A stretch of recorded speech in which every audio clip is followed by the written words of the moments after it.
प्रिय मित्रों नमस्कार, मैं रताश गुप्ता कुरुक्षेत्र विश्वविद्यालय के जूलॉजी डिपार्टमेंट का सेवानिवृत्त प्रोफेसर एवं अध्यक्ष, वर्तमान में सेवानिवृत्त काल में कार्य जो किया है वो कविता सर्जन का। अब देखिए मेरे सामने ये मेरी पांडुलिपि है और इस पांडुलिपि में 104 कविताएं हैं और मैंने इस कविता संग्रह का नाम रखा भारत भारती के गुण हजारों। भारत भारती के गुण हजारों।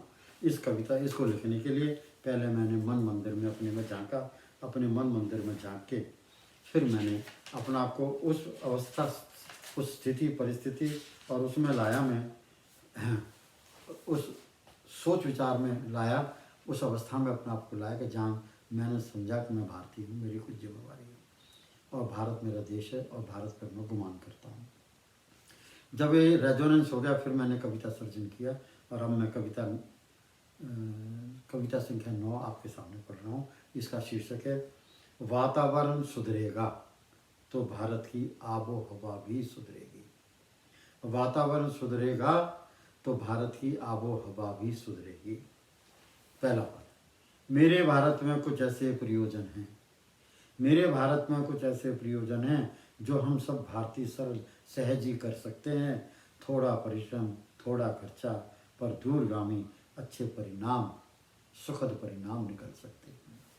दूसरा, हजारों किलोमीटर हमारे राज्य सड़क मार्ग हैं, हजारों किलोमीटर हमारे राज्य सड़क मार्ग हैं, बहुत विशाल हैं, पर दुखद की बात है कि वृक्षहीन हैं। गर्मी में भट्टी से तप जाते हैं, कभी बाढ़, कभी आंधी, कभी सुनामी में तितर बितर बिखर जाते हैं। हम भारतीय लोकल स्तर पर अभियान चलाएं।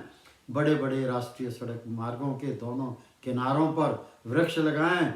उन्नत शीशम, उन्नत कीकर, उन्नत नीम, उन्नत शीशम, उन्नत कीकर, उन्नत नीम और उन्नत ही पीपल और उन्नत वट वृक्ष विशेष समूह वर्ग में लगाएं, पौधारोपित करवाएं। चौथा, राष्ट्रीय राजमार्गों पर वट वृक्ष रोपित करना संभव है।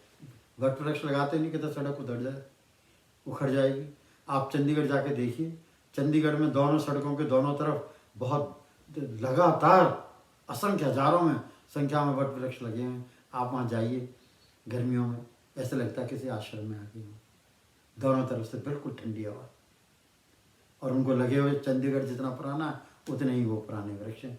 और वो तो उन दिनों में जो बाहर से आए थे और जो वहाँ वो रहे थे नेकचंद जी, उनकी मेहरबानी है कि इतना कुछ कर दिया। और बाकी सारा आप अमृतसर से लेके त्रिवेंद्रम तक जाइए, सड़क इतनी चौड़ी हो गई है, सब कुछ हो गया है, लेकिन वहाँ कुछ भी नहीं है। क्यों? वृक्ष ही नहीं। और लगाते हैं तो सफ़ेदे के ट्रीज लगा देते हैं, यूकलिप्टस।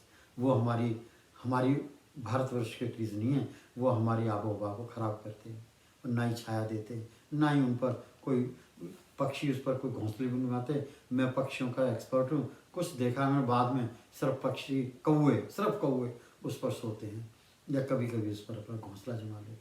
तो यहाँ कभी क्या कह रहा है राष्ट्रीय राजमार्ग पर वृक्ष रोपित करना संभव है। चंडीगढ़ शहर की कई सड़कें हैं जहां वट वृक्ष अत्यधिक मात्रा में रोपित हैं। यह ज्वलंत उदाहरण है। छाया भी खूब देते हैं, पक्षियों का सहारा भी बन जाते हैं और खूब पूर्णतया वातावरण का भी संरक्षण व संवर्धन करते हैं। 5वां अंत्य, ज़रूरत है एक ठोस कदम उठाने